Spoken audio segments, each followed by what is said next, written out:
Hi. Hey, Good, hi, good morning. how you doing? Mm, I'm fine. Hi, I'm Nduka and this is Inside Rice. Okay, so I'm trying to I always don't know how to answer tell us about yourself. My name is Nduka and I am creative director at RiseVest.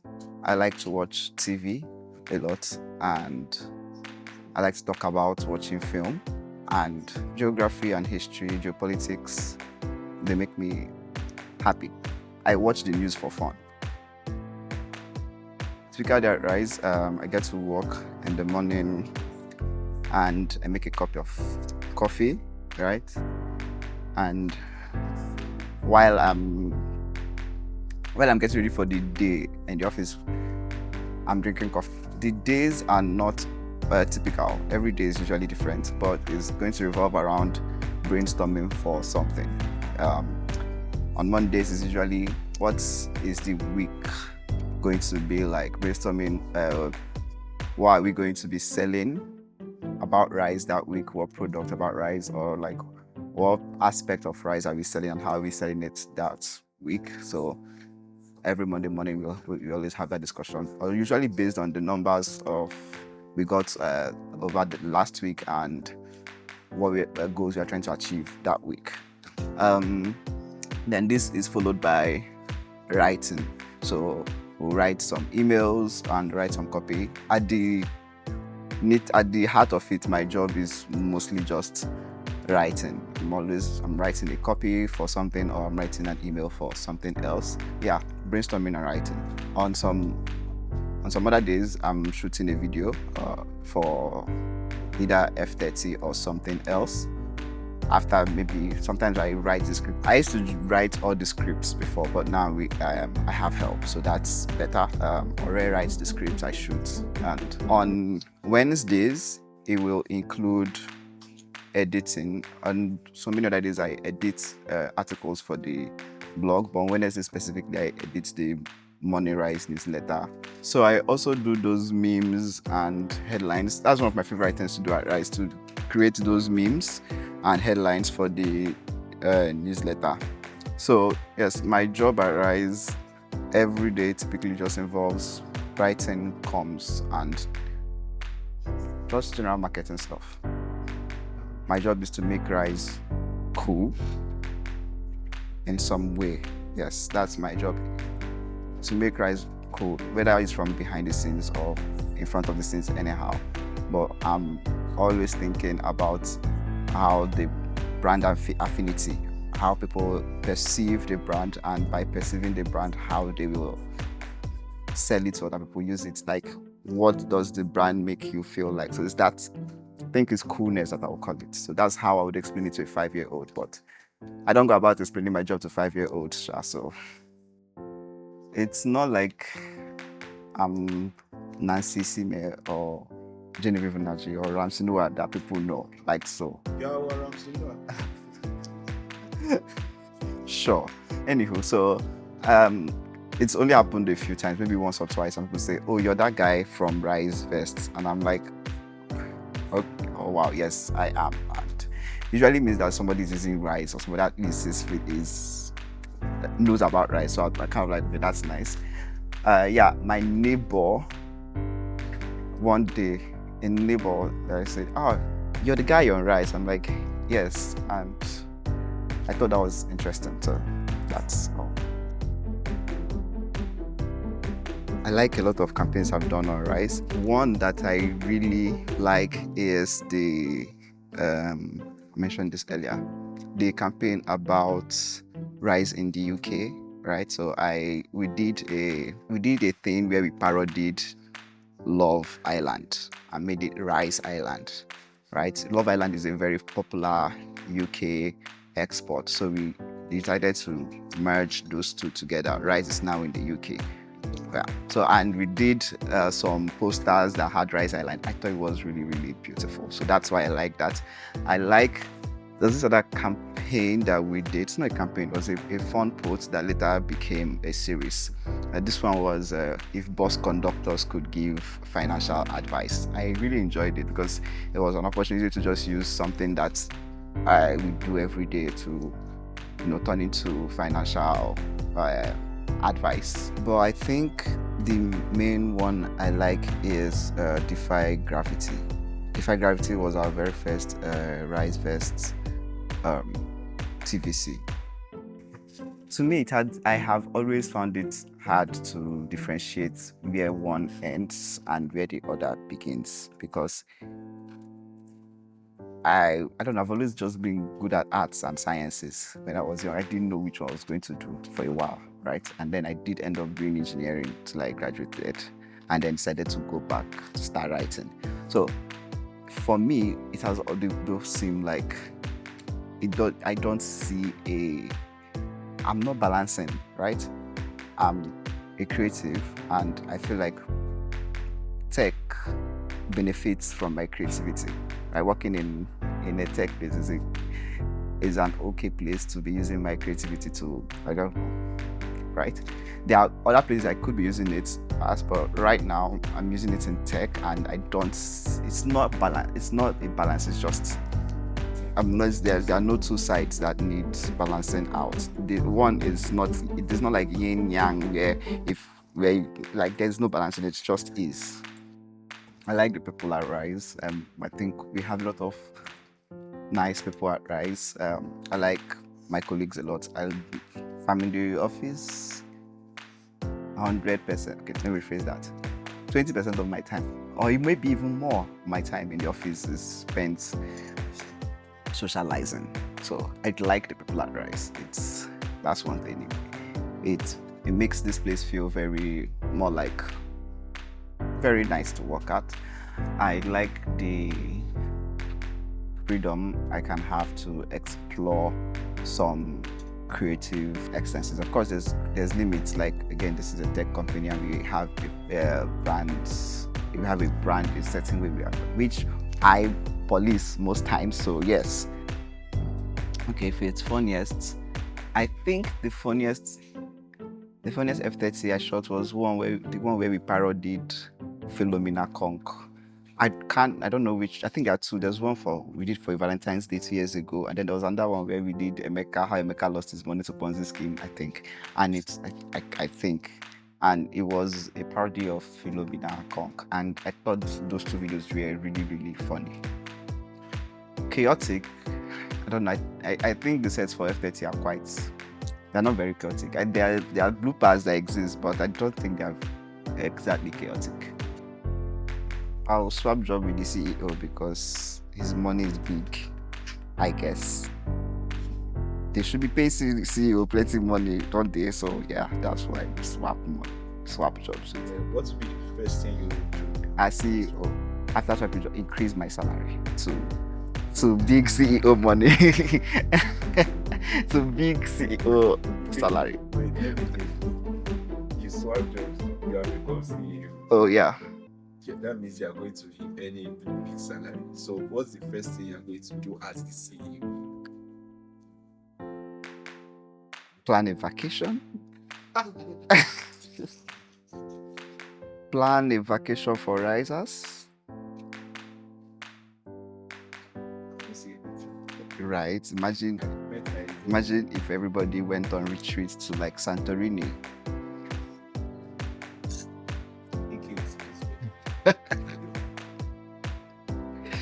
There's a reason why I'm not the CEO. The one thing is that it's hard.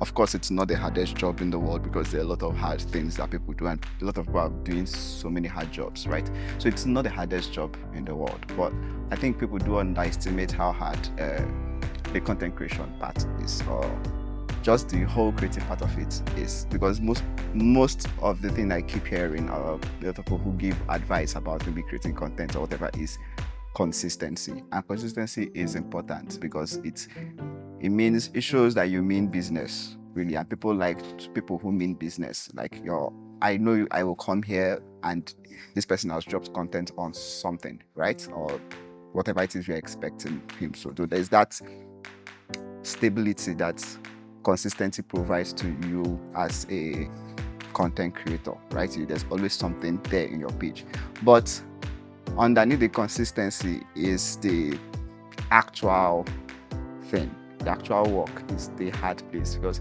we've done almost 200 episodes for F30, for example, and each episode is getting harder to shoot because you have to find new ways to say fresh things and then still keep it fresh, still keep it good, still keep it interesting every single episode. So beyond consistency, it's now the quality. So the quality part is what makes it hard, because again, the more you do, the more the bar goes up. It's not even you that does it, but you've done like 200 episodes. You have to do something better sometimes, right? So the fintech part is that startups generally are kind of fast-paced. So when I used to work in agencies, now this is aside from content creation. When I was working in agencies, I was not a content creator, I was just a copywriter. I wasn't also creating content then. But it was very fast-paced, but at least I had, you could have up to a week or 3-4 days to work on a copy, right? But when you're working in a startup or a fintech, something can just change, and before you know it, you're writing emails to 5 different segments about something that just came up right now. So it's all of those. Working in a fintech or a startup requires you to just be quick on your feet. That's what I would say. I think all the trends are overrated. I'm kind of a traditionalist in the sense that I believe insights are what actually work, in the sense that you know who your audience is, you know what your product is, and you know where your product answers the questions your audience needs, and that's where you meet them. That's what I believe. So trends are important. Trends are like, how would I put it? Sometimes they're like something that would, trends can be good, yeah, and trends can become traditions too when they have happened over a long time. So it's also which trend do you want to jump on? That's why it's important that you know what your brand is. Your brand cannot be on all the trends. So many people I work with in my team are funny. Yemi is funny, Ore is funny, OVS is funny sometimes. OVS is really funny. So now those three I can't shock you people, because like he just said, you don't see me finish. No, we're not saying me. Now we are trying to get to Nduka. So what is one surprising thing about Nduka that we don't know? The first thing I do in the morning is to switch on my TV. Is that shocking? Yes, it is. You don't see that. I don't. But what do you enjoy switching on? I don't know. So when I switch on my TV, so for the last 2 years, I've been watching lots of YouTube. So when I switch on my TV, I go on YouTube. There's something playing, and there's always something for me on YouTube, because Google has probably snooped through my entire social media and knows more about me than I do. So every time I open YouTube, there's always something there. I'm like, okay, this is nice. So I don't know if that's shocking, but the first thing I do in the morning is to switch on my TV. Even on mornings that I'm going to work, that means the TV probably on for 30 minutes or 1 hour while I get ready. I'm not even watching it. Okay, which city do I want to live in? I go to anyway. So I like cities a lot, right? Cities are always some of the most places where ingenious stuff are happening. I like dense cities, and I always dream about living in a very cosmopolitan city like London, where everybody is there and there's a melting pot of people from across the world. So I like London. London also has a very the historical underground. I like the tube. I just call it tube. I like the tube. Uh, I had a small pocket map of the tube when I was like, my dad got it for me in 2007. So I've been obsessed with the London Underground for a while and the public transport, especially in London, because like I mentioned, I watch a lot of YouTube. Most of those YouTube videos are about trains. So yeah, I love the London Underground. So London, Tokyo too. I love Tokyo. Tokyo is dense. Tokyo has world-class, famous public transport. So those are my two top cities that I would like to visit and ride in their trains. That's like trains. That's what I'll say. Oh, eclectic, irreverent. The last one is not three words.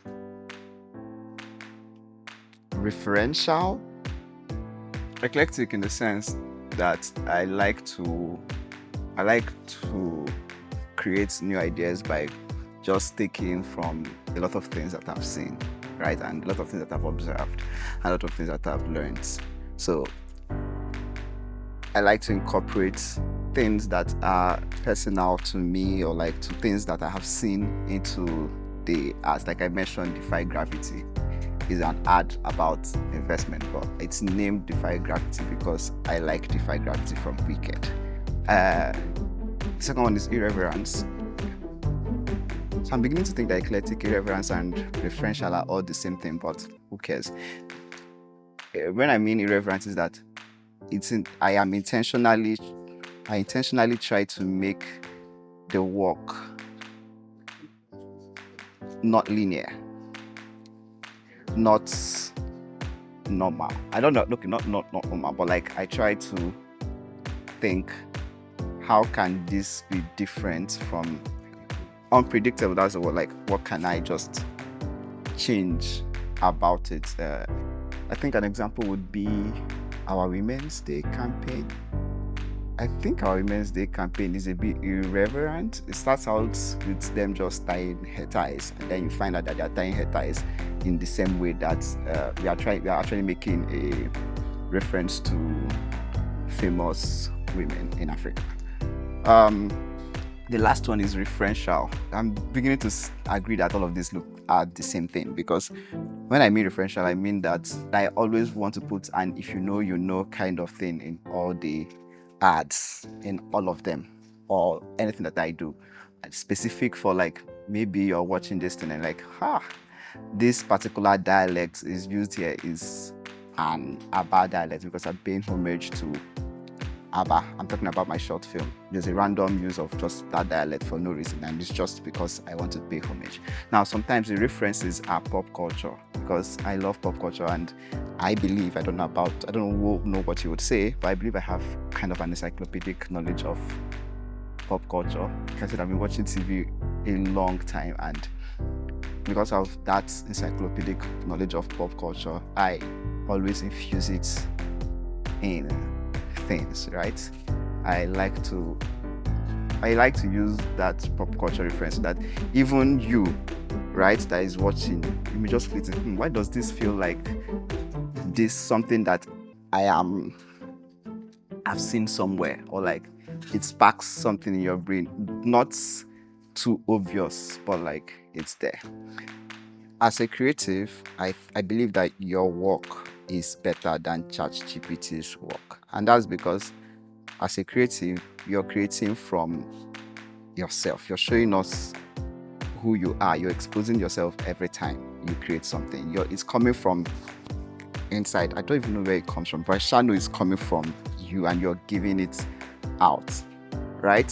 Sometimes it's going to be rough around the edges. That's why people have editors. Maybe you're writing, you're somebody who you're reporting to. They'll give you feedback. You go back and work on it, or maybe it's bad. I'm talking to somebody who's new now, right? Maybe you've come up with an idea and it's bad, and you get feedback. You go back and work on that idea. It's bad again. You get feedback. You feel like it's drudgery. at that point, but it's refinement that is happening right there. You're learning to have better ideas and you're refining ideas. But the important is that you're learning to ideate on your own.